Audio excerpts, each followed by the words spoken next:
kind of just learn about what happened last year on the Charles in the Lakes District and Lower Basin from our experts at DCR and SOLitude Lake Management. And then we can have lots of questions and discussion about future management as well. So I'll just have a few slides to set the scene, especially for those of you who are newer to this. You can go to the next slide. So first, we just want to make sure that we acknowledge that we at Charles River Watershed operate on the traditional territory of Massachusetts, Wampanoag, and Nipmuc nations, and partner with them as part of our restoration work. And in case you're not familiar with the Charles River watershed, here's a good image of it here. We take a watershed view and work across the 300 square miles of our watershed. I updated this slide recently because we actually have 1.6 million residents as of the 2020 census in our watershed, which is pretty impressive. Before that, we always said 1 million, and that's a big increase. And 60% of our residents actually are within environmental justice census blocks. So kind of putting an equity lens on the work that we do as well. We have 5 program areas at CRWA, and our invasives management work sits within our river restoration program, but we also do a lot of work on climate resilience, focusing on flooding, river science, focusing on sampling, water quality, stormwater solutions to reduce the amount of especially nutrient pollution that's going into our watershed, and of course, education and outreach really throughout our program areas. Oops, that's left over by accident. Sorry, I thought I deleted that. All right, so just an agenda. Have a welcome. I'm going to give just a really quick introduction and broad overview of how CRWA works on our invasives management, plant management work. DCR Kara Slawski is going to give an introduction to this project's history, and then Keith will share our 2025 results and talk about plans for 2026, and then we'll have plenty of time to have questions and answers, and then a closing. So this is really an overview of kind of what CRWA has been doing with invasive plants. So we run a pretty robust volunteer program focusing on removing water chestnut from the river as well as bittersweet vines from trees. We actually recently got a grant through 2025 and 2026 from the National Fish and Wildlife Foundation. That has allowed us to increase the number of volunteer removals that we're doing, as well as produce some kind of landowner focused invasives management guides that will be coming out pretty soon. We of course support this DCR's 5-year management plan. And then we're also pushing an invasives bill through the legislature, which has been ongoing for a while, but it did get voted out of the Senate favorably. It is with the House right now this year. And so we're hoping to push that through. And then we use our kind of knowledge and lessons learned about invasive management for other restoration projects as well, such as dam removals. We have a big management project or a kind of maintenance and management project in Medfield after work was done on the state hospital site for back in 2016. Muddy River, we have a lot of maintenance of the Army Corps dredging and landscaping that was done over the past 10 or 15 years, and kind of putting an invasives lessons learned lens on that as well to support those projects. So this is just a highlight. I think probably Karen Keith might mention it as well, but in 2025, we did significantly up the amount of physical on the ground restoration that we did because of the support of this NIFWIF grant. And so for bittersweet removal, we had 16 groups this year, which was, I think we only had like 8 last year, so it was double the amount, 249 volunteers, and 4,600 pounds of bittersweet removed approximately. For water chestnut, we had 15 groups, 280 volunteers almost, and almost 60,000 pounds of water chestnuts removed from Red Wing Bay in the Dover Needham area. So that together is almost 500 volunteers. And last year and years before, we've only engaged a maximum of 200 volunteers. So we've really been able to up our efforts around this with the additional funding. Great. This is a little bit of background of the 5-year management plan, starting all the way back in 2012, when a lot of the folks in the room here formed the canoe group in the Lakes District of, is that right? Okay. The Lakes District of the Charles River. And we've partnered with them to do a lot of harvesting and hand pulling of water chestnuts there, and have seen a significant decrease in the water chestnut coverage there. Kind of shows CRWA that really on the ground volunteer-based work is going to make a difference and can make a difference to the tangible look of the river and the health of the river. And then DCR back in the late 2010s, so like 2018, 2019, had been putting together the Charles River Vegetative Management Plan, but had mostly been focusing on terrestrial invasives along the parklands on either side of the river. But we really pushed them to do more for the aquatic invasives as well, especially that affected paddlers and recreators in the river. And so because of that advocacy, they were able to fold that into the vegetative management plan, which brings us here to the 5-year management plan that was then permitted. And 2025 was year 4 of 5 of that 5-year management plan. And we'll learn more about what that looked like next. So tonight's speakers, first up, we'll have Kara Slawowski, who's online with us today. She is from the Mass Department of Conservation and Recreation Lakes and Ponds program. And then we have Keith Gazelle, who is in person with us today, doing a true hybrid thing from SOLitude Lake Management. And they've overseen this project from the beginning. So they are real experts on all things invasives in the Charles. So I'll hand it over to Kara. Hi, everybody. I am so sorry I couldn't be in person tonight. I had foot surgery about a month ago, and one, I haven't been cleared to drive yet, so there's that. That's a slight problem, obviously. But two, I can only really fit my foot into like slippers and Crocs, and that's really not a professional type of look to be in person with. So I apologize that I could not be there to join you, but to kind of segue from what Lisa said, I am with the Lakes and Ponds program here at DCR, have been in kind of the greater aquatic plant management industry for, oh gosh, probably 10 or 11 years now. And like she said, seen the Charles Project really from the very beginning. So, we've come a long way, and I know sometimes it may not feel like we have, but it's an ongoing process for sure. And I think that though we didn't conduct any actual management in 2025, I think that speaks volumes for being in year 4 of a management program and being able to do that and take a year off.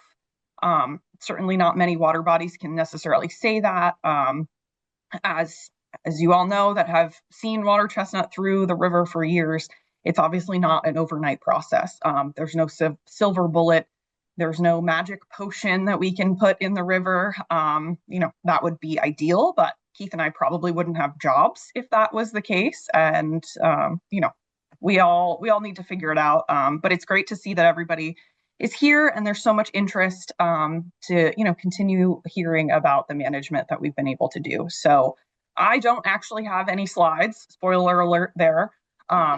Because I looked back at last year's presentation and really I had like one and it was a map. So I figured we probably didn't need that this year. So I will let Keith kick it off, but I will be here for questions afterwards. Great. Thanks, Kara. Again, my name is Keith Gazelle with SOLitude Lake Management. Have been a contractor to DCR on a number of aquatic invasive management programs, but certainly have been involved since the beginning with the Charles River Project. And so maybe just, I know that we have some new folks here tonight, and so maybe just kind of a brief, history of kind of what we've done to date so that everybody's kind of on the same page.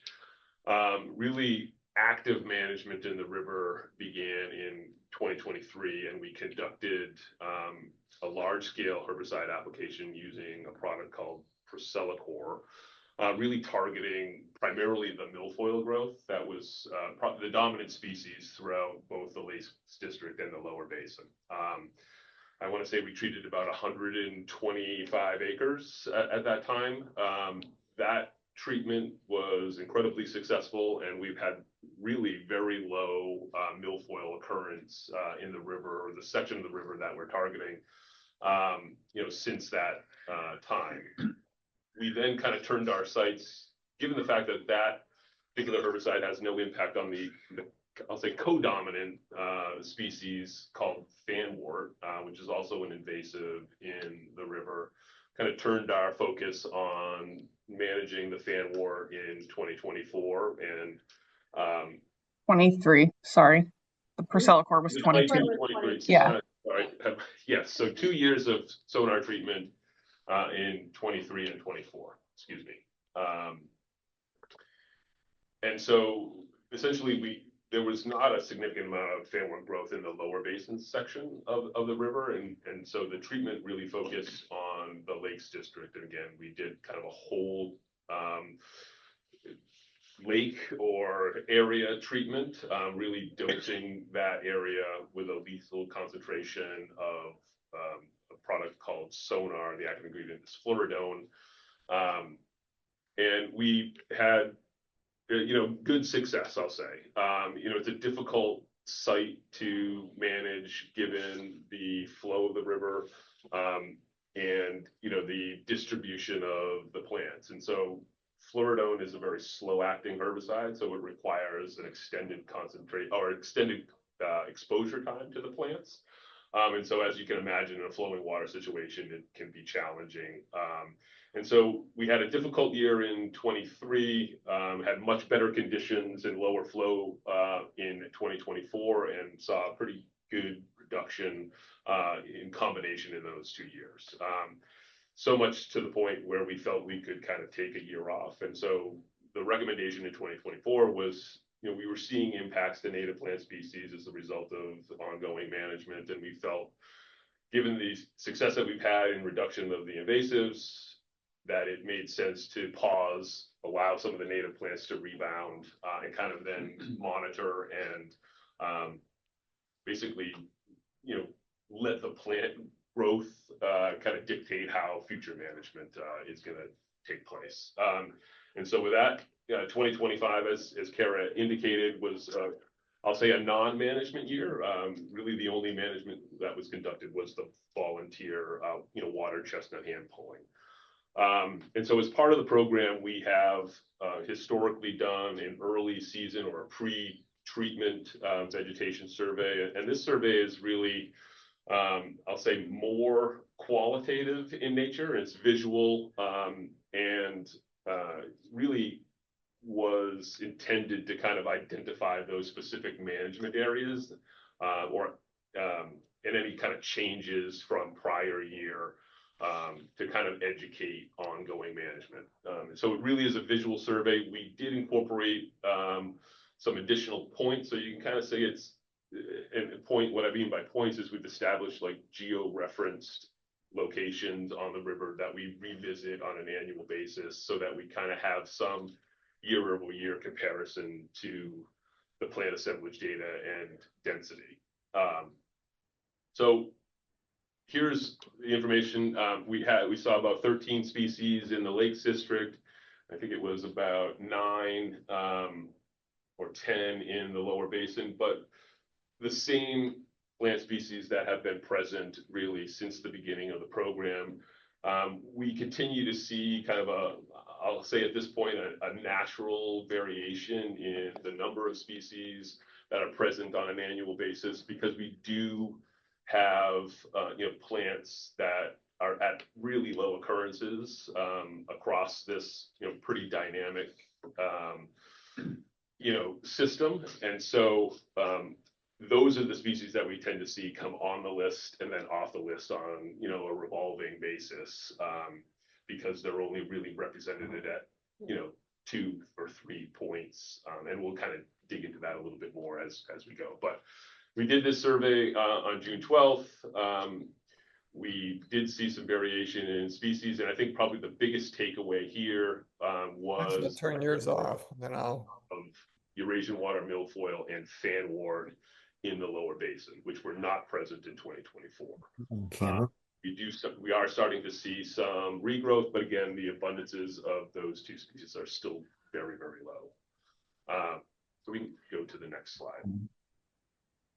What? He's already kind of provided a bit of a review of this, so we'll go through this quickly, but really an impressive, program that the Watershed Association has put together. I'm always, interested to see the metrics every year, and they continue to increase, which is again very impressive. So 940 hours of hand pulling over the course of the season, total of 5,900 pounds. And I think interestingly enough, kind of a breakdown between the Lakes District and this Redwig Bay. Most of the effort, as you can see, is spent kind of in that area where there's a pretty significant infestation of chestnut, and that comprised of about 57 or almost 58,000 of the 59,000 pounds removed.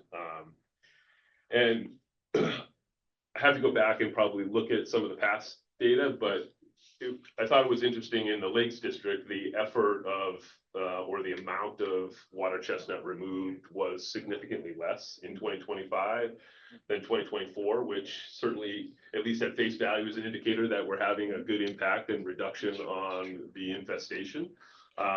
We need to kind of look at the unit of effort of, whether that had an impact on that number. But so I think by and large, a really great program. And again, it's a testament to what, a good, strong volunteer effort can do. But this is the only management that was conducted. So I think we can go to the next slide, and we'll kind of start to talk about the late season survey. So this has been our quantitative survey. And again, was intended to provide, again, quantitative analysis of the changes in the vegetation assemblages as a result of management. So this is kind of our post-treatment management or vegetation survey. And so really it is called a point intercept method. And so a various size grid, about a 50-meter grid, is overlaid across the river. At each vertex, a sample point is established that's geospatially referenced. And so our survey crews are able to kind of go and revisit that same sample point every year and be able to look at, how the level of occurrence of different species changes, and the abundance or the density of those plants at those locations. We do about across the Lower Basin and the Lakes District, do about almost 1,000 different points. It takes several days, for multiple crews to kind of get that done. So that kind of at least provides a framework of, where this data is derived from. So we can go to the next slide. I was fearful of this. This is not really showing you too much, but you can kind of make out that you can see those points across at least the Lakes District. You can kind of see that a little bit better. But this is really a depiction of the overall invasive coverage in the Lakes District and the Lower Basin. Although you can't really see them, there are different color points in there. But most of the invasive plant growth is in the Lakes District, up around the island, and I guess further north, up closer to the Route 30 bridge. The invasive plant growth in the Lower Basin is concentrated kind of in the Esplanade area, the lagoons there, and then up towards the Newton Yacht Club section. Probably the most notable thing here is that there's a significant increase in the occurrence of invasive plants in the Lower Basin. That was not present in 2024. The footprint in the Lakes District is fairly similar, although there is an increase in the frequency of occurrence of invasive plants also. in the Lakes District. So we can go to the next slide. So this is the Lakes District. Again, it gets harder to see, but you can kind of see those points kind of in the larger areas, kind of the more ponded areas, I'll say, of the Lakes District. And that is, consistent with the 2024 kind of location of growth. And, kind of just some of the highlights, we saw about almost a 10% increase in the frequency of occurrence of fanwort. But I think one thing to note there is in 2024, which was our last treatment year, we performed this at the conclusion of our treatment activities. And about 8% of the occurrences where we had identified fanwort growth, we did not include in the calculation of frequency occurrence because one of the symptoms of the herbicide is this chlorosis. And so basically the bleaching of the plant tissues because the chlorophyll has degraded. And I think the expectation was that those plants were impacted sufficiently enough that they were going to succumb to that exposure. However, we can maybe ascertain based on the comparison of the increase in frequency of occurrence in 2025 that maybe that 8% of plants we hoped were going to or thought were going to succumb did not. And so there may not be necessarily a significant increase in the overall fanwort distribution in the Lakes District, but definitely something to keep an eye on. Species richness, which is really just a count of the number of different plant species present, actually reduced. And again, it was really 2 species. So sounds a little counterintuitive. We only lost 1 species, but 2 species were not present in 2025 that were present in 2024, and that was clasping leaf pondweed and really another invasive plant, water clover, that we did do some hand pulling to try and eliminate that plant growth.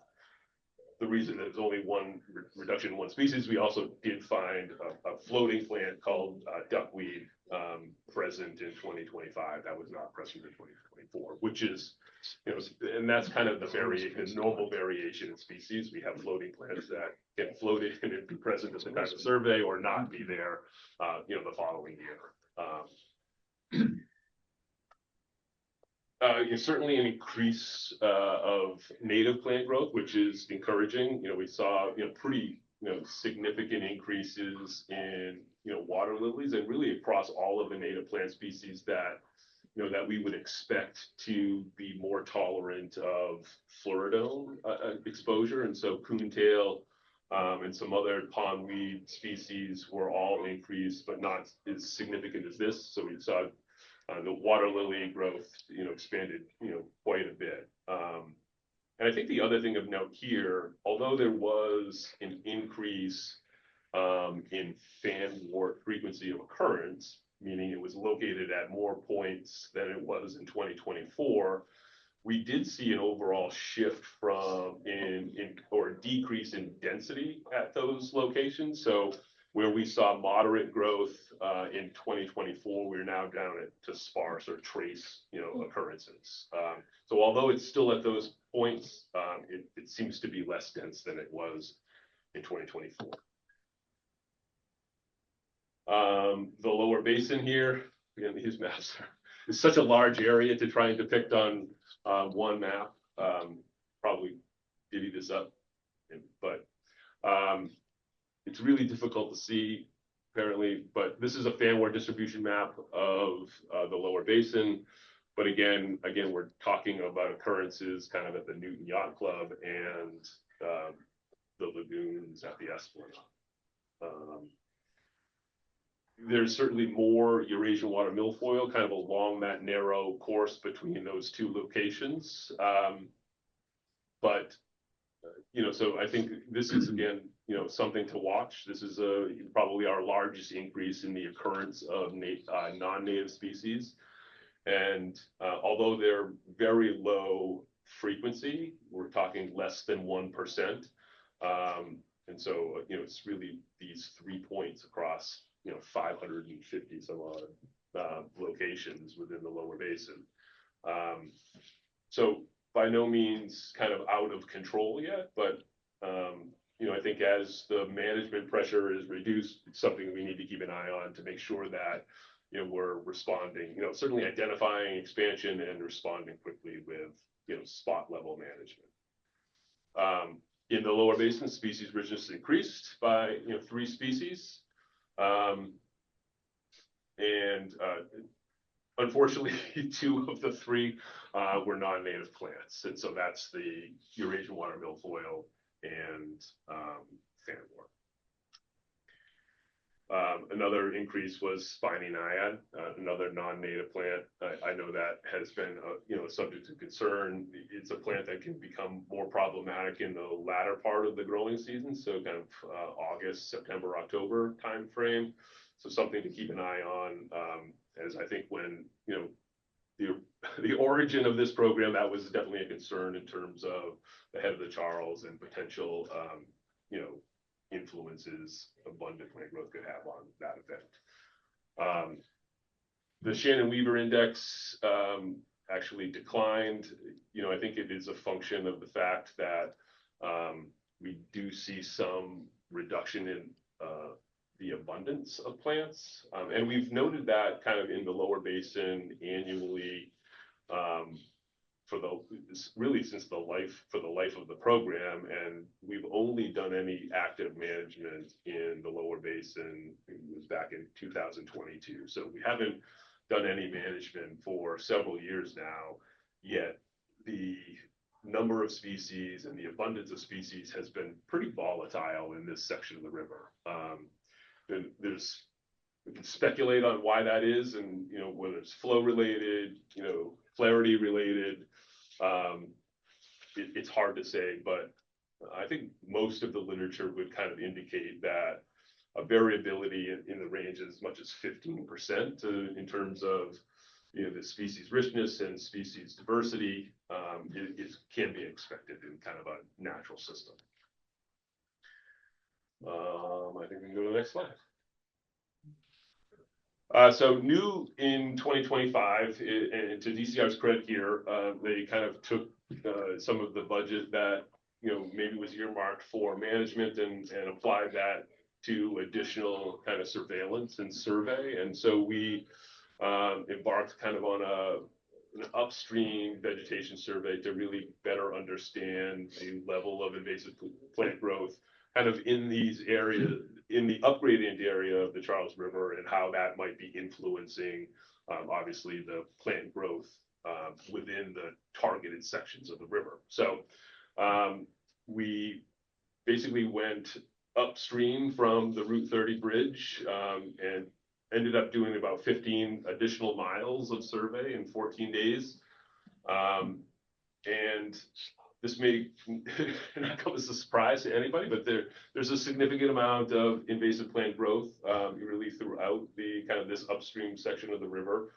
We documented a total of 7 different invasive plant species. And maybe just to clarify, this is more of a presence absence visual survey. So it's really just documenting the occurrence of, and so there's no quantitative kind of, or even density metric to any of this number. It's like the plant is here, we'll mark the location and move on.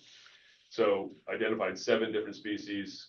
Common reed is a large, wetland plant, and I'm sure you see it on the side of the road. Phragmites australis, and curly leaf pondweed, fanwort, variable milfoil, Eurasian milfoil, water chestnut, and water clover. Again, all documented and present in the Lakes District. So not surprising there. The area of the river that had the greatest abundance of invasives was really that first section just upstream of the Lakes District. So from the 95 bridge up to Nahanton Park and Newton, where we saw all 7. And this is a rough map of that area. And you can see really confluent from throughout that entire section, there is invasive plant growth. So, I mean, I think more to come on understanding, the implications of, the growth that's located in this section. It is a difficult area to manage. It's even more channelized, than, the other sections of the river. And so, the presence of fanwort, again, necessitates a specific herbicide. The other species, we may have more ability to kind of spot manage throughout this section. But again, the flowing water situation just makes, management difficult. So we can move to the next slide. So I think with all of this, I mean, I think the takeaway is that, by and large, the results in 2025 kind of indicate, favorable conditions. We've seen a relatively static invasive plant population. We definitely have some things to keep an eye on, and we've seen a robust kind of rebound of many of the native plant species that were impacted kind of in those 3 years of management. So I think, ongoing recommendations will be to, kind of continue to take a wait and see attitude. We'll continue to do the qualitative and quantitative, vegetation surveys and allow kind of really, again, the condition of the target plant species dictate, whether, management is required. And really the long-term goal here is to identify those areas where, we feel like there's a concern in the level of expansion of, these target species, and then respond quickly so that the footprint of management remains small and we maintain kind of the level of reduced invasive plant growth throughout this section of the river. So that's it. Certainly if anyone has any questions, I'd be happy to do my best to answer.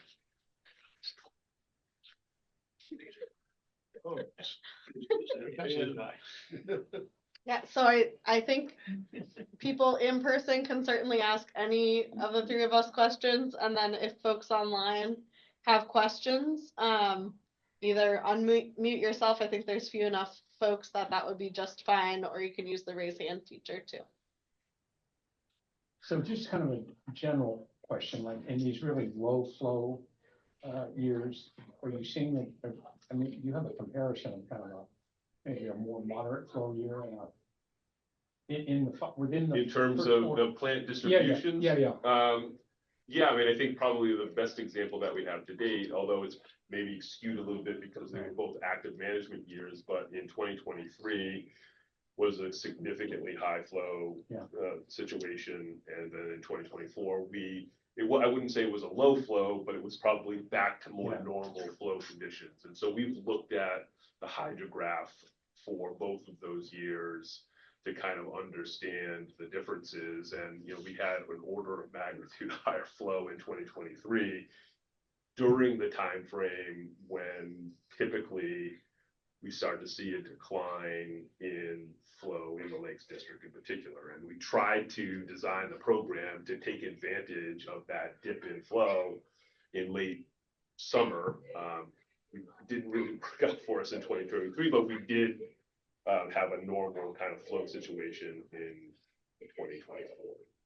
I mean, the reason I ask, I did the river from Medway down to Watertown over a couple of weeks, and down in sort of the upper part of your control reach, downstream of Millennium Park. Mm-hmm. There were two things. The biggest thing going on was the Mother Brook was for weeks diverting 90% of the flow. So there's no water, literally, there was literally no water in the river. You had to drag the boat, but I just saw much more vegetation in that stretch than I'd ever seen. And, I've done the run of the Charles many years. I know it's in April before the plants, but it's just, that area is just low. I mean, to the point where it's almost impassable. Okay.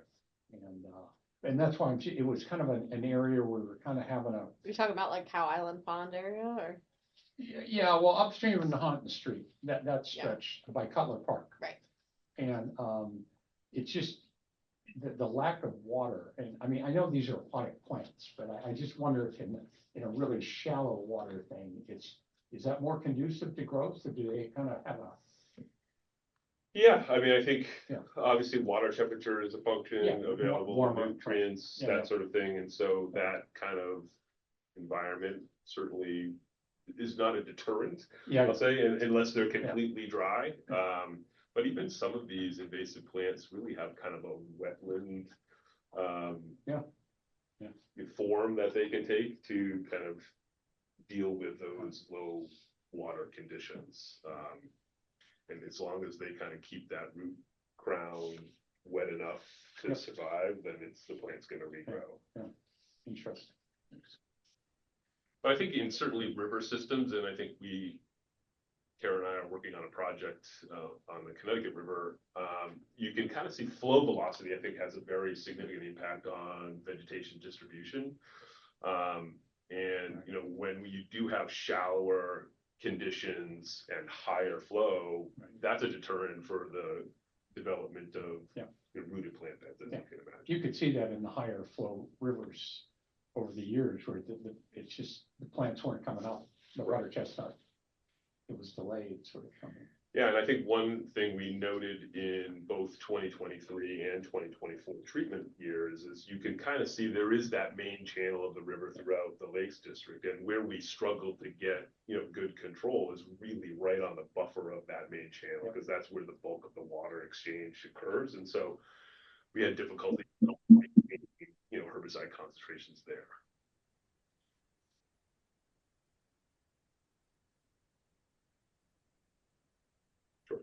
On top of in terms of like a long-term management plan, on top of the pesticide applications and the hand pulling, are there any planting efforts, or are you relying on like the existing seed banks? Yeah, I mean, I think that has been the case for most aquatic, you know, vegetation control programs. One, that's been effective, and then two, aquatic plant replanting has been difficult. Wetland plants is kind of a different animal, but given the fact that these plants are so loosely rooted to the bottom, it's very difficult to kind of maintain them established, kind of newly planted, and certainly in a flowing water situation, that makes it even more difficult. Yeah. So there's not a lot of good documentation of, I'll say, highly successful aquatic plant replanting programs. Okay. Yeah, and I'll add to that too. If you think about the growing season in the Northeast, they do some aquatic plant replanting in places like Florida, but obviously they have 12 months of a growing season that plants can thrive and temperatures are suitable for that. Really, if you were to take an aquatic plant plug, assuming that they would come like that, it would need to be in some sort of viable state, really kind of in June, and you would need to get it in the sediment. Like Keith said, that would be also a struggle to grow and take hold then, so that it has the full summer and growing season to be able to establish itself before it inevitably dies off and or freezes. So, you know, it's kind of like the odds are stacked against its success naturally, unfortunately. Okay, thank you.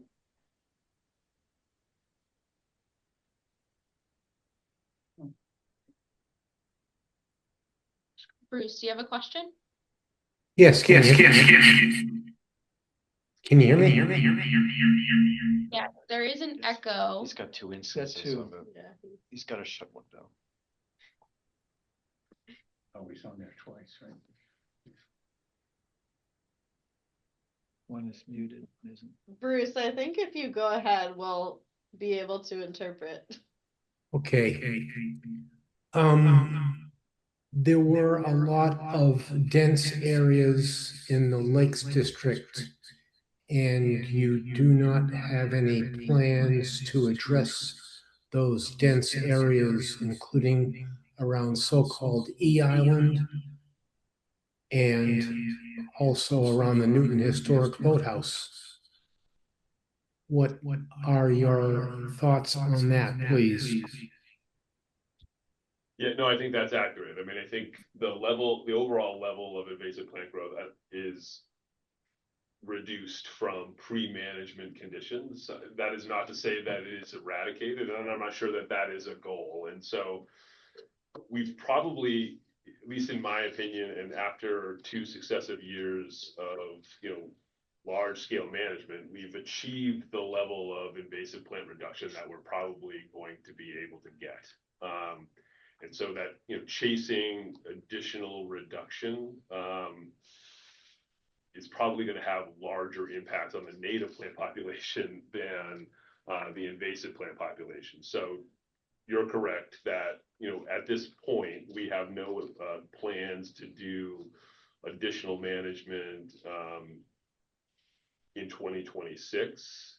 However, I think we reserve the right, to investigate conditions in early season of 2026 and kind of reevaluate based on observed conditions. And certainly if some of these denser locations, rise to the level of, really requiring management to protect kind of the reduction that we've achieved, then I think DCR is going to definitely support kind of managing those, again, on a spot kind of area specific, basis. I guess the only one thing that I'll say, one of the difficult things is fanwort in particular, again, it only responds to this fluoridone or sonar herbicide, and it does require this long exposure time. And so, as you can imagine, it's one thing to treat the entirety of the Lakes District to be able to establish those concentrations, but now if we're talking about spot management of very localized areas, we have even a greater potential for dilution of that product, and the potential for control is significantly reduced. So I think we have to kind of, manage that expectation, and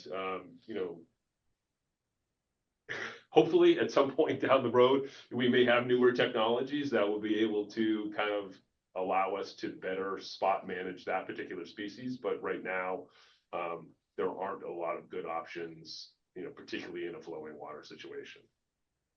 Yeah, and I think I'll echo what Keith said. Because we do that early season pre-management survey, whichever term you want to call it, to be able to keep an eye on things. And we do an interim survey in typically early-ish July as well, so that we have a sense of how conditions are changing. If everybody thinks back to last May, I mean, through basically almost Memorial Day weekend, we were experiencing 45-degree weather and rain, which was not pleasant, and likely stunted all of the aquatic plant growth earlier in the season. Conveniently, we were not doing management last year and able to do our kind of pre-management early season survey in June, as Keith had indicated. And if everybody remembers, that first week of June, temperatures popped quickly into the 80s. So I imagine that the plant growth probably, had we, been monitoring it on a week by week or day by day basis, probably would have had a steep incline in growth in a very short amount of time. And so by being out there on the river as frequently as we are, whether it's a formal survey or I'm just popping by to see how things are, we're keeping eyes on it so that we can stay on top of it. We certainly, she's through the last probably 4+ years, if I include the permitting efforts as well. We've spent hundreds of thousands of dollars on this management, and we're not in any sort of position to walk away or turn a blind eye to that big investment at this point. It's not how we manage our projects at DCR, and it's certainly not how I want to manage the Charles, because it's not. Keith and I and everybody else involved with this didn't put all these blood, sweat, and tears in over the last couple of years to, be like, okay, cool, it's over. When in reality, that's not how any plant management is, whether it's aquatic plant management or terrestrial plants. You would never manage bittersweet or poison ivy or something in your yard one year and be like, okay, cool, it's gone forever. I never have to touch this ever again. It's not a realistic way to look at things. And so we try to approach this that same way so that we can kind of be like, okay, where is that fine line of those maintenance levels of growth that we can kind of live with, both from an environmental and ecological standpoint, but also obviously a recreational standpoint. We certainly don't have the budget, nor do we want to do large scale management as we did in those 2 back-to-back years every year. Because at some point, yes, we would probably see those native species get impacted, and that's not what we're interested in. But at the same time, we don't want to let the fanwort and the other invasives come back and rebound to a point where we lose some of that ground that we've gained or lose a significant amount of ground. So there's a fine line there, and we're trying to balance it. Thank you. Question regarding water chestnut control. Is that completely dependent upon volunteers going forward? Volunteers are great for dense patches, but volunteer groups don't work well if they're scattered plants. So I think kind of probably I don't want to say per usual, but similar to past years, that will kind of be more of a game time decision based on what is observed. And I know that that's hard to manage for, obviously, because it's challenging to say, okay, we're just going to have volunteers.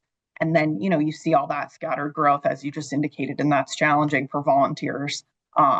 So I can't really say one way or another right now, but we don't have any sort of scheduled plan. But, if we're out there in June and we see that a lot is popping up, then yeah, we will certainly kind of pull through and do some contracted efforts there.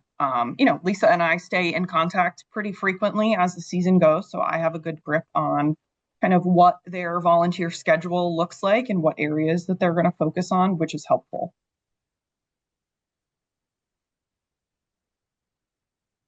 Yeah, I still think that for scattered plants, unless you almost pay somebody to go out and spend days finding those individual plants, they're going to, with all this open water we now have, they grow very well, and very quickly you'll have more than the volunteers can handle.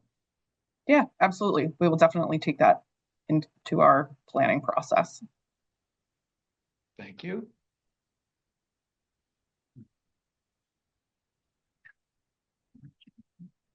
Other questions?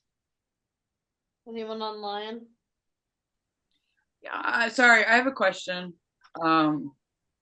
I'm Allie from I run a nonprofit platform that has to do with rowing, and I've rowed in the Charles for 20 years, and I wonder how can we help? Like, how can athletes help? How can I work a lot with the Clean the Boat, with cleaning the Charles. I'm just wondering, like, how can we all band together to help with this, or provide information for you guys, or anything? So that is a lot of work. That is a wonderful question, and I'm sure Lisa's going to have separate thoughts to mine, although I think some of them are going to overlap. So I will certainly let her chime in as well. So from a DCR standpoint, what we would love, and have not, probably don't have the resources on our end to tackle it on a project by project basis, or even kind of larger scale. We do public education and outreach as we can, but I think really educating the rowing community more on cleaning their equipment between water bodies. Granted, if you're just rowing on the Charles all the time, that's totally fine. No need to worry. But obviously people move from place to place, and the head of the Charles is a whole separate discussion. But if you're rowing in the Charles and then you're rowing elsewhere, there is that ability to transport aquatic plants from the Charles to elsewhere, or vice versa. Yes, as Keith indicated, the Charles has most invasives as of today. But there are still a few out there that exist that the Charles doesn't have, and we certainly would not want them because they're worse, quite honestly. And so, that big question and gap exists, because when we do our kind of outreach about cleaning, draining, and drying your equipment appropriately to stop what we call aquatic hitchhikers, we, are targeting probably like motorized boater groups and anglers and that sort of thing. And so I feel that the rowing community sometimes gets overlooked in that, because obviously there are more specific locations for rowers than others. And sometimes it's out of sight, out of mind. Like people with kayaks and canoes don't necessarily think that that sometimes applies to them. But, you know, your kayak or canoe, if it's the sit in kind, could have enough water in there and a fragment of a plant that could survive until you go somewhere else and it could enter the water there, or your life jacket. Or, you know, anything really that can hold enough moisture for that plant to survive, assuming you're going somewhere in a short enough period of time. So I would say that's probably first and foremost, just kind of spreading that message. And we do have materials at DCR that we can share, and you know, physical materials as well as digital materials. And so, you know, you can certainly reach out. I can share. I will drop my email into the chat for everybody on Zoom. And you know, those in the room, if anybody needs it, Lisa certainly has it and can share it. But I would say the other piece too is we can also share materials for general, like invasive plant ID, so that if you're out on the river and you see something that looks weird or funky to you, or is just in a place where you've never seen growth before, you know, you can either kind of be familiar enough to identify it, or if you take a picture, we really recommend people to use iNaturalist. You know, they have an online website, but an app as well, that you upload the photos. It does use some AI to suggest what species you may be looking at. I get it. Aquatic plants are difficult to photograph sometimes, so there's just a little bit of a learning curve there. But any aquatic invasive plant observation in the state of Massachusetts automatically imports to a project that we have on there. And I monitor that from time to time so that we can have an idea of which plants are being observed and where new locations that they're observed in that we may not have been aware of before, both within an existing water body or in a new water body entirely. So I can also drop the link to that project so you guys can kind of see what that looks like on the iNaturalist website. But I would say those are probably our two biggest kind of take-home messages from the DCR side of things that you'd be able to contribute to most easily. There's certainly more, but I don't want to take up all your time. No, awesome. I'm sorry, my Wi-Fi is a bit off, so I can't do a video. But thank you so much, and yeah, we'll circle up and meet up soon. Perfect. Thank you. Yeah, I think I'll just add as well. I think the iNaturalist is definitely the first thing I was going to say. You're also always welcome to reach out to me. As Kara mentioned, we have very close contact throughout the growing season, especially. And I'm happy to share any observations that, you know, you or fellow rowers have. And I know Crab also does a good job of kind of documenting those and sending them in. And that's helpful. Obviously, it's a little hard to tell from photos sometimes about like what actually you're looking at. But luckily we've got experts who have a pretty good eye for it. The other thing is Lakes and Ponds was kind enough to put on one of their aquatic species ID programs for us last summer that some folks attended out in Wellesley at Elmbank. And I'm wondering if this year it might be good to kind of collect folks from the rowing community to also attend that, to have folks who have kind of maybe a better sense of what they're looking at when they do observe things. So Kara and I can talk about that a little bit more and see what might be available this year. But definitely just spreading the word, subscribe to our Clearing the Current newsletter that we're kind of updating folks with, have kind of those resources as well. And yeah, really spreading the word is the biggest thing. Cool. Anyone else? Just curious, are we getting the support from the rowing community down in the basin to the extent that we hope to get? Because I remember for years, it was very hard for us to catch their attention. And have they sort of taken ownership of that whole yacht club area and that sort of thing? Are you talking about the Sunset Bay area or? No, I'm talking about down in the Newton Yacht Club, the Watertown Yacht Club, that area. Sunset Bay area. Is that Sunset? Okay. Yeah, they've been actively within the conversation for sure. And paying attention. That's not the rowing though. That's CRI. No.